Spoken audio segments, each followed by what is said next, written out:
Hello and welcome to Thursday Thoughts. Thursday Thoughts? What on earth are they, I hear you ask? Well, my friend Lucy and I meet every week over on Instagram to talk all things personal growth because she is as obsessed with it as I am. And we decided that we might as well put those conversations out as a weekly podcast. So now you can listen to us chat here on Apple Podcasts or Spotify or wherever you listen to your podcasts. And we'll be talking about topics such as spirituality, limiting beliefs, the ego, imposter syndrome, gratitude, meditation, confidence, and so much more. So if you're ready, here we go. Okay, yes. So today I thought we could talk about generally about feelings. I mean, we've kind of covered this in other ways, and we've talked about specific feelings before, but we've never actually really talked about feelings as a whole. And I think this probably just popped up because I find myself talking about this quite a bit because we all have feelings, and feelings are our way of, well, feelings are really like messages, aren't they, in terms of kind of telling us how we feel about things so that we can adjust our behavior. We feel because we have thoughts, because we have beliefs about things. So they're really kind of feedback. They give us information about where we're at and how we are. And I think it's a good one just sometimes to think about because how we feel ultimately is the biggest sign to tell us where we're at. Are we on track? Are we feeling good? Are we not feeling good? If we're feeling good, amazing. That kind of almost is feedback to us to say, great, you are operating in a place which is in alignment with the way that with who you are. And if you're feeling good, that's great because you're on the right path. When we've got those more funky negative feelings, it's really, again, really good feedback to go, okay, right, I'm not quite in alignment with me, with what I want to be doing, with who I truly am. So actually, that's kind of a signal to say, right, okay, what can I do to get back on track? The problem, I think, which a lot of us have, is that we feel that bad, negative feelings aren't allowed to be there. And for so many reasons, mostly probably because over the years, it's kind of almost been seen as not a great thing to express our emotions outwardly. So we've all learned to really suppress and not to feel our feelings. We've been kind of almost conditioned to not want to feel them. And that just doesn't work. And we can kind of go into why that doesn't work. But if anyone's read the book, The Body Keeps the Score, not only can it can emotionally damage us, but it can physically damage us as well. And feelings really are like whack-a-mole or like a bottle of fizzy Coca-Cola. They are going to explode at some point. And the more that sorry, that's the dog barking. The more that we suppress them, want to go out. It's like Animal Central here today. I know. I might have to do the same with Johnny at the moment. He's looking like he's about to start causing trouble, so I'm about to chuck him out the room. But basically, the more that we suppress and hold our emotions in, the more they're just going to pop up or explode when we don't want them to at another point.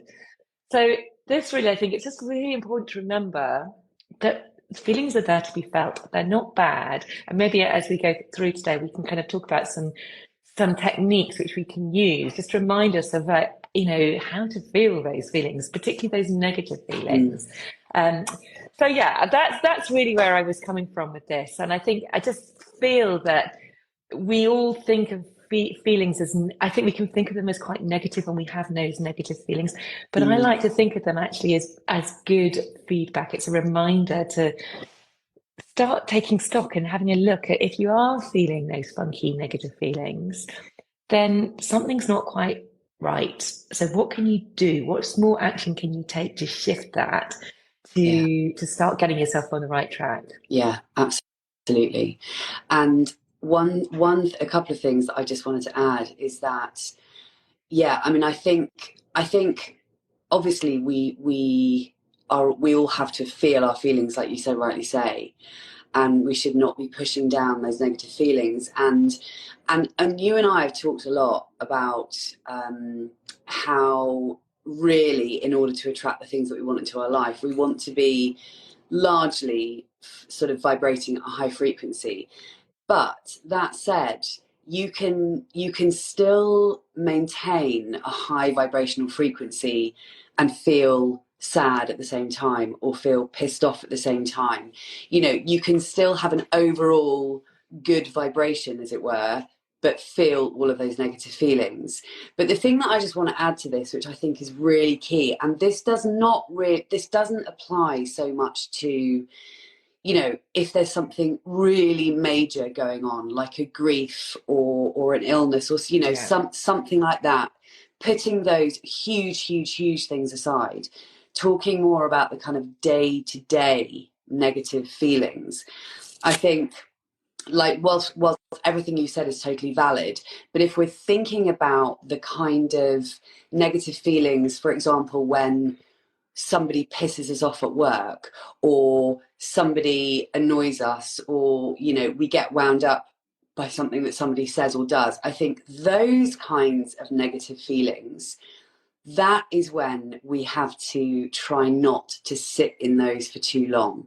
So I think we're talking about you're obviously coming from the place of, we have to feel our feelings, and absolutely yes we do. But on the other hand, I think there is a danger, I do this, we all do this, where we allow something really silly to really get on our tits, and we don't let it go for whether it is an hour or a few hours or a Yeah. week, and we're still banging on about it to somebody a week later. I think those kinds of negative emotions, those sort of day-to-day annoyances and things like that, it's those that actually we don't want to hold on to, because those kinds of negative emotions are the ones that we get to choose to let those go, because the alternative to that is sitting in them and it's when we're kind of ruminating over something that say somebody, for example, I have someone on my Instagram who, in fact I have two people on my Instagram who keep, every fucking time I post, they're making little digs. And I won't go into it, but basically, so often I'll see, if I see I have a comment, my heart kind of sinks, and I'm like, I could just block them. I don't know, I haven't yet, I probably will. But these two people, whenever I see that I have a comment, I think, oh my God, I bet it's one of them. And so often it is. And they're just obviously, in fact, I think one of them has no followers and is following no one. So I don't know whether it's a bot, I don't know who it is, I don't know if it's a man or a woman or whatever. But for example, yesterday I saw a comment from one of them on one of my posts, and I had that kind of initial reaction of, like, I was really triggered. I was like, oh my God, this bloody person she is obviously deliberately, like, trying to push my buttons. And I felt really annoyed for about 5 or 10 minutes, and then I was like, do you know what? I just have to let this go, because this is exactly the kind of thing that I have a choice as to whether I allow this to affect me, and whether I kind of, start telling people about it. Well, I'm telling people about it now, but you know what I mean? I could go on about it to every person I come into contact with today and go, oh my God, there are these two people on Instagram, blah, blah, blah, blah. And I could just ruminate on those feelings and make myself really bad. Or I could realize that actually I have no control over this, and there is no point in holding on to it. And it's that kind of situation where we want to try and not hold on to those negative feelings and just let it fricking go.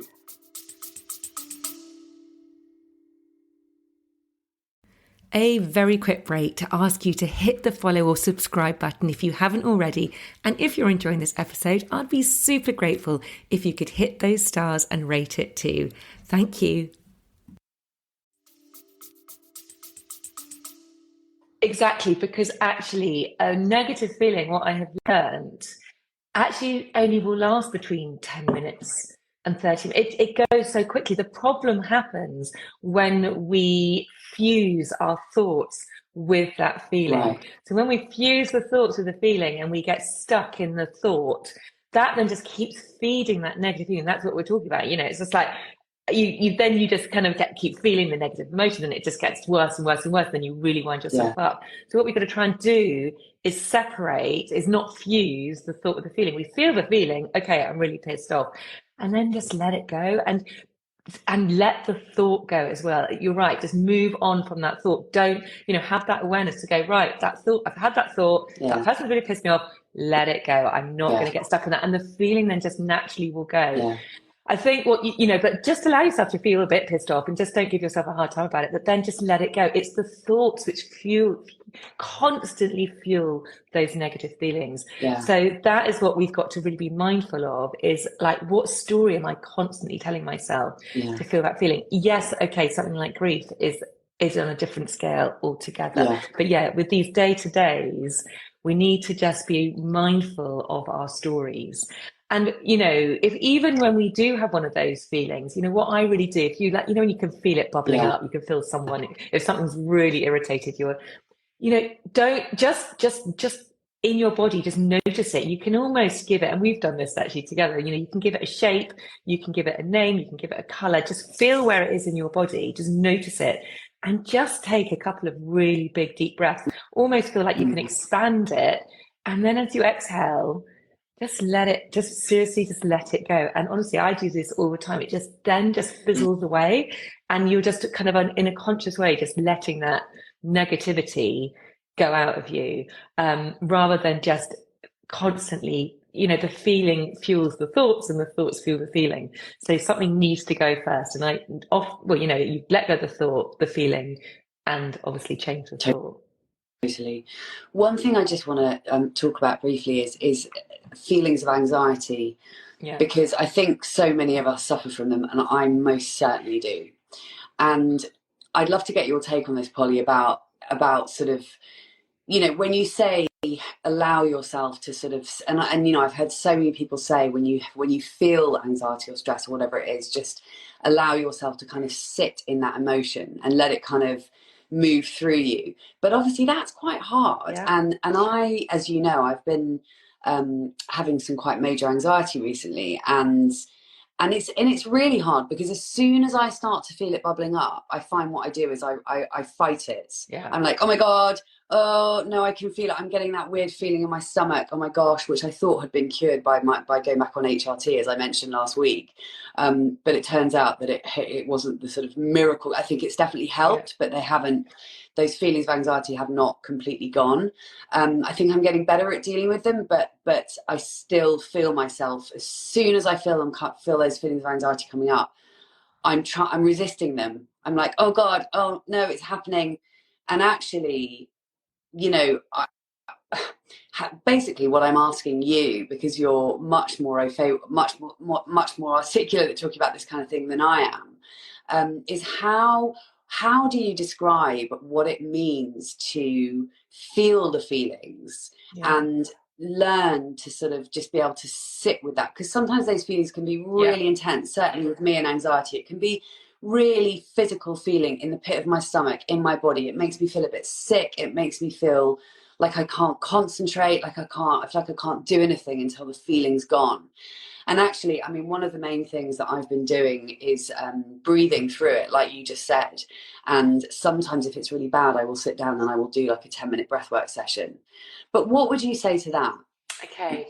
So when we're feeling, this is kind of the thing which is coming to my mind. So when we're feeling those feelings of anxiety, what's happening is your nervous system is, okay, we have this window of tolerance where that is kind of our comfort zone. That's where we operate at our best. That's when we're feeling in control.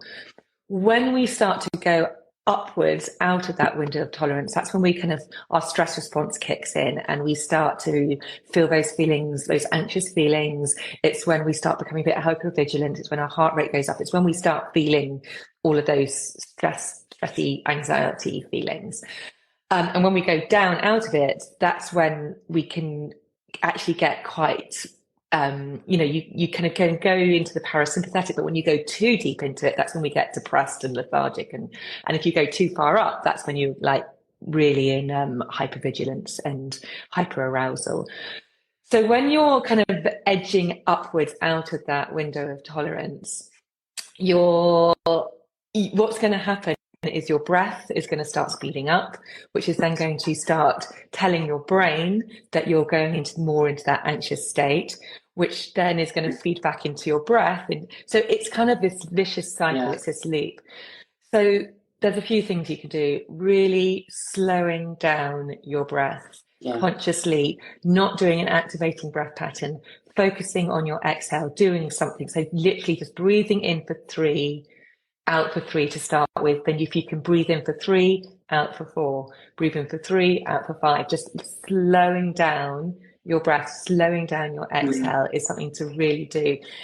Because what that is then doing, it is then sending a signal back up to your brain. Okay, this person is now much more relaxed. And that's going to then feed back and actually put your system back down into that window of tolerance, Mm. which is going to help.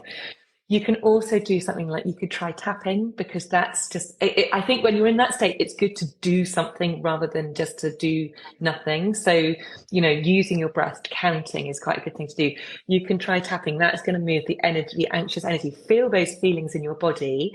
And you can almost say to yourself, okay, I've got this anxious feeling in the pit of my stomach, this anxious feeling in my stomach.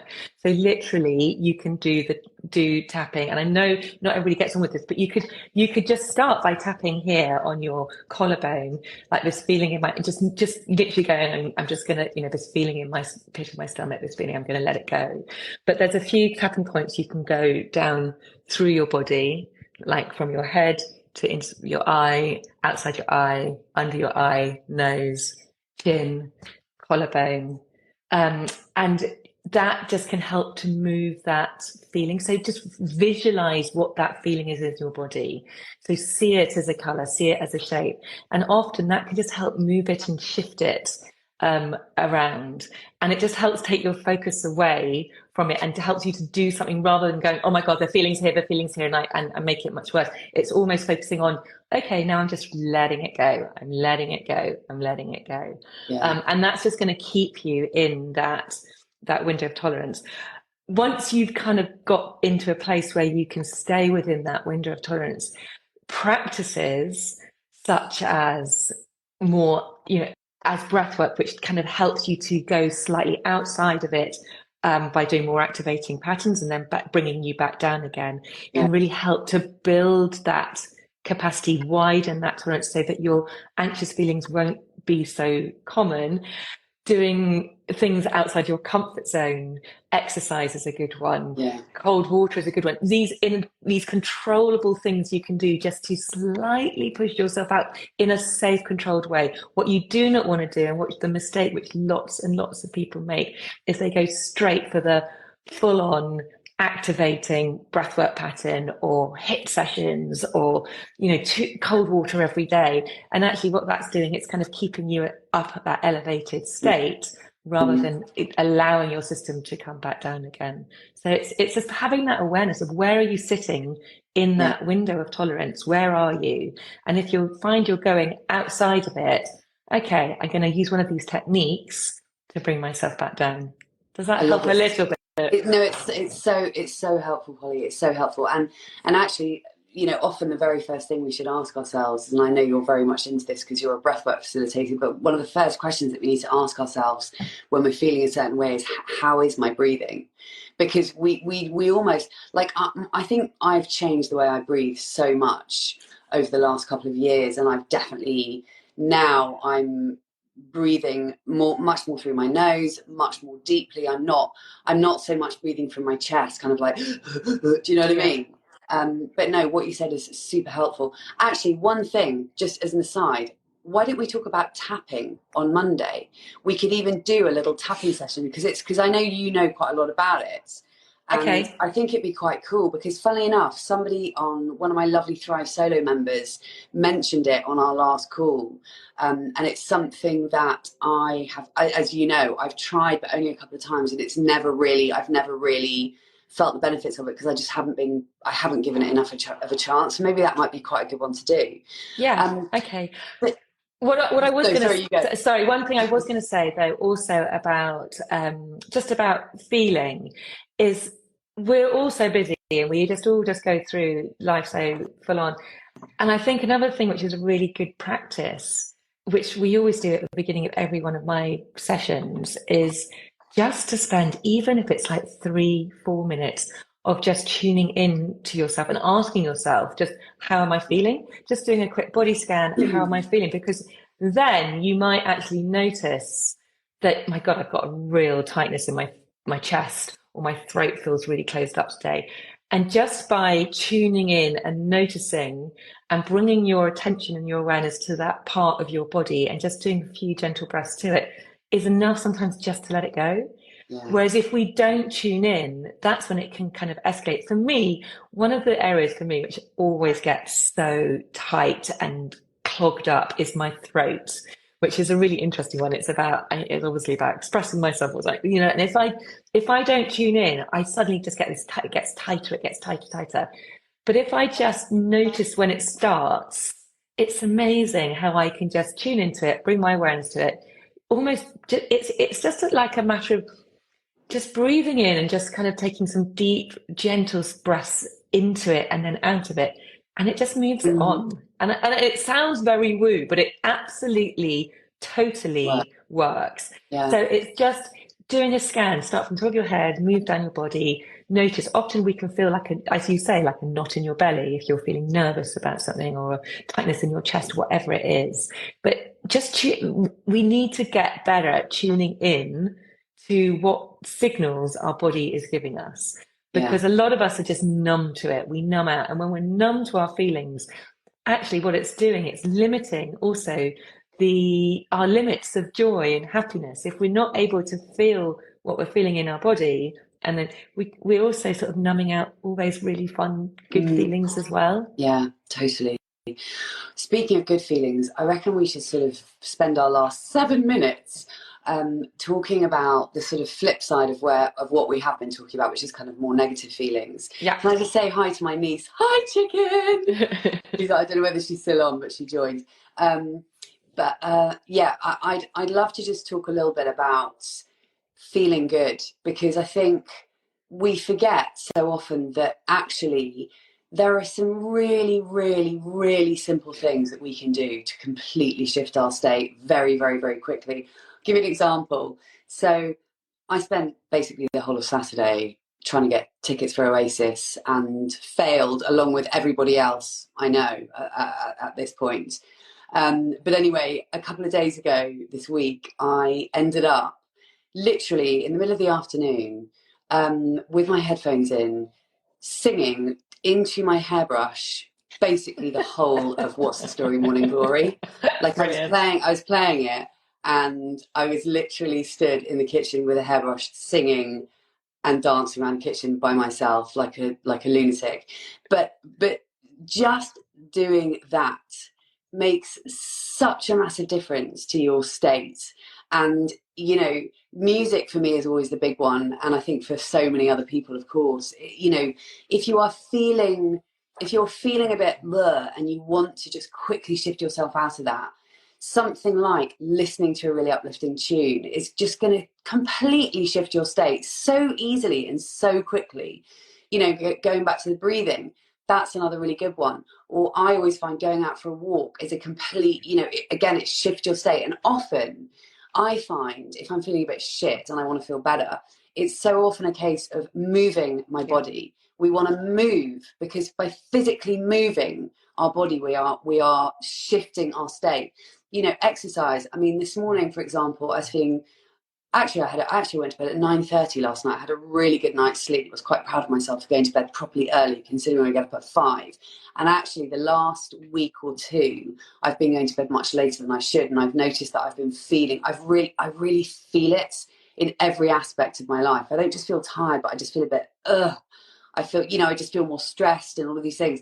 Anyway, I had a really early night. Got up this morning and did my visualization, which is half an hour, and then got on my rebounder and did 15 minutes on my rebounder, followed by about 25 minutes of strength training. And I swear to God, you feel amazing. There is no doubt that moving your body, if you want to move from negative emotion into a more positive emotion, move your freaking body. It can be 15 minutes on a rebounder. It can be a 10-minute walk. It can be listening to 2 songs while singing into your hairbrush, kind of, shimmying around the kitchen, whatever it is. But when we're feeling a bit dodge, there are so many ways to quickly shift that state. And as you and I both know, and as you and I have both talked about many, many times, we want to try and feel good as much as we can. And again, not trying to push down negative feelings, but we also want to be thinking about how to feel good, because when we're feeling good, we are bringing good shit into our lives. When we're feeling negative, more often than not, we're drawing the negative stuff in. But when we're feeling good, more often than not, even if that's 51% to 49%, that is when we draw better stuff into our lives, you know? Yeah, it's totally about moving that energy, isn't it? Yeah, It's just shifting the energy. And yeah, the three ways, the best ways to move the energy is movement. You know, I'm a massive advocate of this. I have to move my body every single day without yeah, fail. yeah, Movement, sound, so singing, shouting, humming, whatever, and breathing and breath. You can use the breath to shift energy. Three really, really, really brilliant ways to do it. And oh, I was going to say something else then. oh no. Oh, what was it gone? Oh God, So you were where saying was it gone? three ways of Three shifting your ways to state: shift your state. sound, breathing, Um, and movement. yes, and then I was going to say something else, and it's Oh completely no, I know gone. what it was. Anyway, yeah, but so it'll come back, I'm sure. Well, But yeah, so it really is just about doing. Oh, that was it. Taking some sort of action forward, even if that is something teeny, teeny, tiny. When you're in one of those negative emotions, it's so easy, isn't it? You don't want to do anything. You just want to curl up in a ball. You want to hide. You don't want to see anyone do anything. It's very easy for those negative thought spirals to take over. But just by consciously making that small choice to take one tiny baby step forward is going to help you shift and get out of that energy and move towards those higher vibrational states: joy, passion, love, yeah, enthusiasm, optimism, all of those. And it's contagious. Once you start feeling it, it's contagious, and you can kind of move up that scale quite yeah, quickly. But similarly, the same with the negatives. It's quite contagious. If you start feeling negative, then you can start moving down quite quickly. And yeah, we're all going to feel the whole scope of emotions, but it's how long you stay in them is the important yeah, thing. 100%. Well, I'm just trying to think if there's anything else, any other major points that I think we've. Um, Is there anything else that you wanted to yeah, mention that you? I mean, I think really it's just ultimately with feelings, it's just about it's just about having the awareness of how we're feeling, allowing it while disconnecting from the thoughts, just not dwelling in it. We aren't it, they don't need to be fixed. It's just a matter of just letting it be there, moving on. And that way we can just actually, move through life. And I think also, you know, most of us vocabulary is really, really crap when it comes to feelings. It's either how are you feeling? I feel fine, or I feel okay, I feel well, rather than actually labeling it. I think kids these days are much, much better at this than we ever have been, in terms of being quite specific with the name that you give each emotion. Because if you can label that emotion, again, it's just sort of saying, that is how it is, that's the label, and then it can drift on by, and I'm not going to get stuck in it. Rather than being When identified with it, in other words. Yeah, exactly. We just don't want to identify Yeah, with it, fuse it. It's like when we go, "Oh, I'm anxious." We don't yeah, want to say that. It's like, I am noticing I have yeah, anxiety. You yeah, are not you are not you are not the anxiety. It's just not yeah. fusing with it. We need to let it go. So Yeah, how we use language is really, really totally. important. You know, we're all very good at saying, "Oh, it's just me. I'm depressed. I'm a depressed person." No, you're not. You're Yeah, just feeling those feelings. You are not that. You weren't born like yeah, that. It's just a state that you are in at the moment, but it will pass by. yeah, 100%. I love that. Funny enough, that my mini-sode tomorrow is about the power of our words. I mean, when this goes out on the podcast, it will be last week's mini-sode, but in terms of actual chronological time, it's the one that goes out tomorrow. Um, Anywho, it is Okay. 10:30, and I think we're nearly done. Yeah, totally. All right. So we'll Fantastic. see you Thank in, you. Have a we'll see you on Monday. Yes, Yeah, perfect. All right, my love. awesome. All right, Have a guys. fabulous weekend. You too. Lots of All love. right, take care. Bye. Bye. Bye Bye, bye. love. Bye.